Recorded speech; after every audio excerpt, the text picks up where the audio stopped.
Right, well, here we have my granddad's grey Fergie.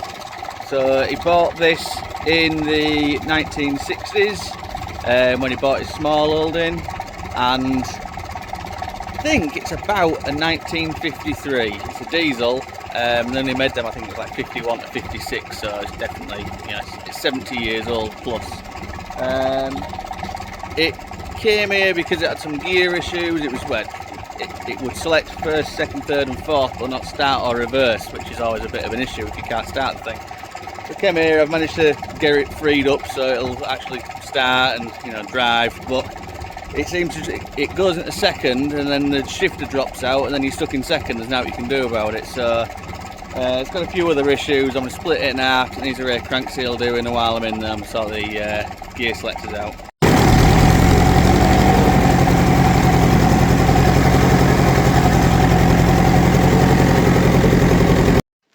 So this ramp's where it's going to call home for the next, well, hopefully, maybe a few weeks, but you never know. These things turn to months, don't they, when you start fixing stuff.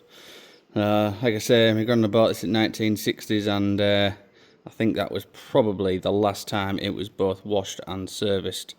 So first job was wash it all off, but I did that a few months ago when I first got it here, before I put it away in its hardy hole. So yeah, I'll just drop oil out of it now. I'll add some photos in of the crud that came off it, because there was a lot. And this is why we're doing the rear crank seal. It's only been here a few minutes, but it's already leaving a mark.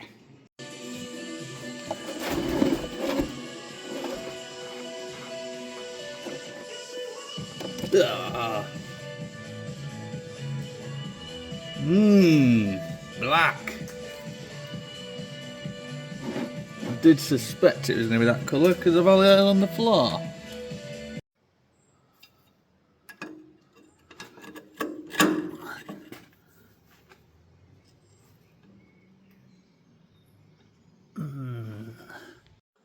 Just so people can see it.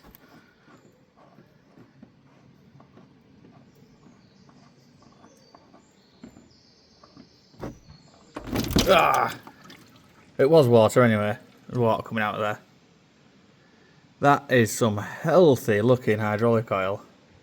Very nice. It's a bit like a chocolate milkshake or a hot chocolate. For those who don't know, the back end of a tractor should have oil in it and oil only. Now, I'm not sure if you can tell by the video, but there is... Oh god, that's not good. Look at all that. The bottom of this back end. I think I'm going to have to take this plate off because it's just absolutely full. Oh god, it feels like... It's not... Ugh. Yeah, anyway, it's not very clean. So this is sort of an example of what's inside of the back end. It's...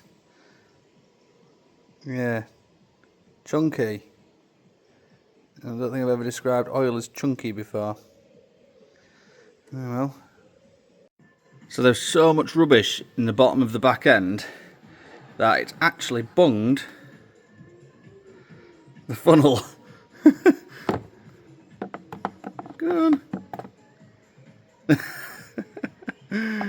Might have to poke a stick in that or something. Last one to come out. Let's see what it looks like inside the gearbox. Ugh, just as nice. Lovely. It's 8:30 on a Saturday night, and luckily over the road the village hall has got their pop-up pub, so I have a pint while I work on the tractor. Ideal. Rather annoyingly, my phone has run out of storage. Oh well, the phone I use for filming anyway has run out of storage, so I've actually lost all of the footage of me taking this apart and splitting it. So here is the, I say finished article, the article of it split and what we're going to be doing. So I need to take off the flywheel and clutch to get to the crank seal, and you can tell, as soon as I opened it up, all the oil started pouring out. It's just, yeah, gone, unfortunately. So I'll get that whipped out, changed over, bang that back together, And then while it's in bits, I'm going to try and sort the gear issue as well, because it'll be easier for me to take this steering box lid off as a one-piece unit with the dashboard and everything, rather than trying to put the tractor back together, then taking the dash off and taking the steering box and gearbox lid off. So I'll do that once I've done the rear crank seal.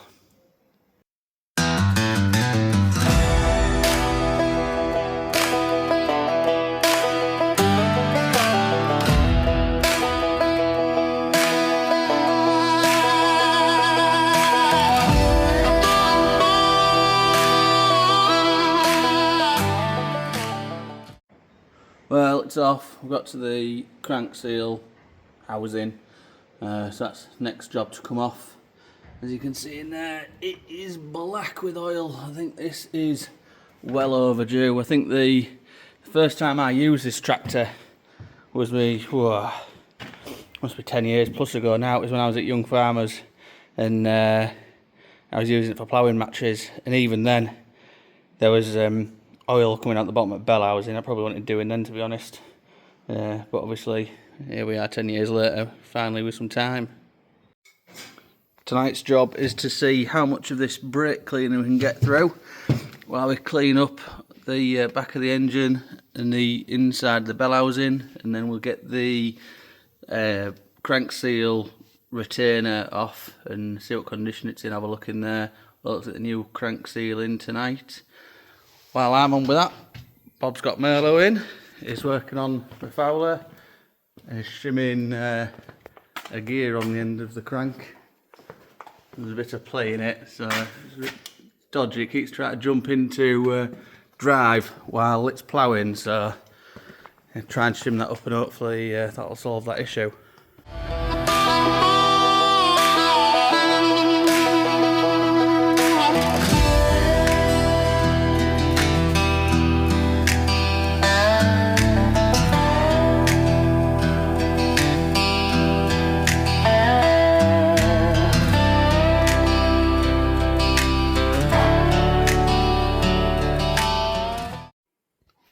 Okay, so I've got the seal housing off, and I should have brought my manual with me because I'm not sure how this is supposed to come out. However, that is obviously one piece. That's the new seal, which is bigger than the old, so it can only go one way, and that's out that side. So I'm just going to sort of go barbaric on it and just use a large flat chisel and a hammer and go at it, and yeah, hope for the best.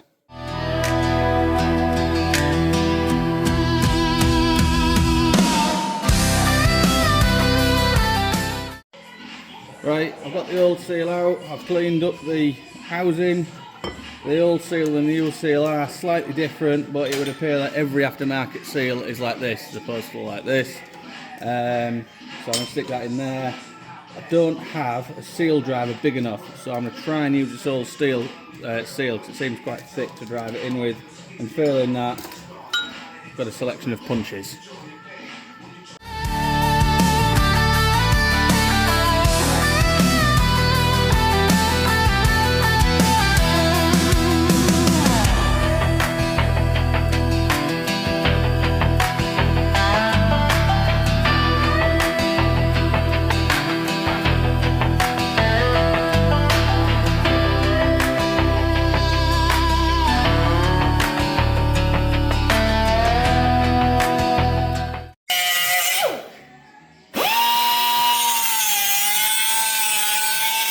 So Ferguson, in all their wisdom, for some reason, has put the bolts all at different centres, and I didn't really pay much attention to that when I took it off because I didn't know. So now I've got the challenge, trying to figure out how it goes round. I've just put a bit of engine oil around the crank to hopefully ease it on nicely rather than damaging the seal. Well, there's a bit of there we go. Beautiful, that went to plan. It's very rare. I think that might be. Yeah, it looks near enough. Sweet. I'll get some Loctite bolts and bang them all in.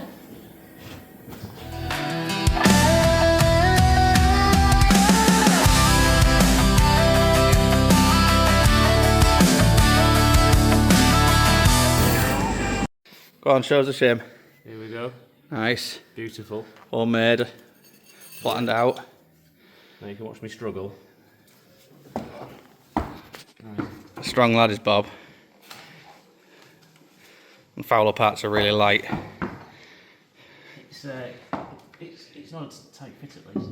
There we go.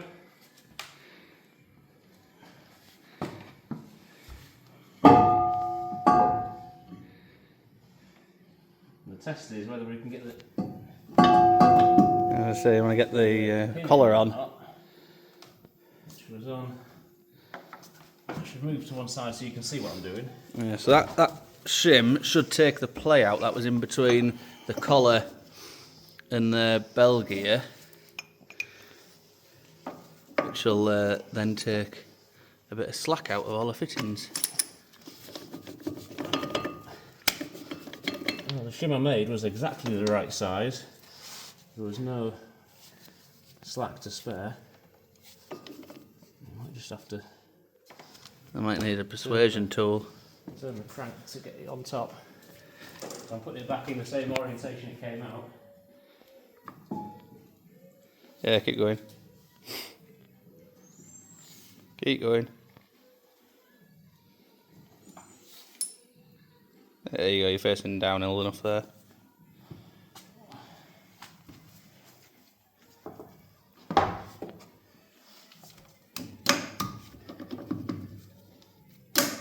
Oh, There we go. beautiful. Nice and tight.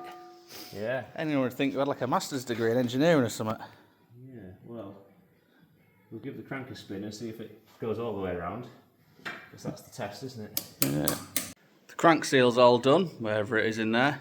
Just waiting for the new clutch to turn up before I can put the flywheel and clutch back on.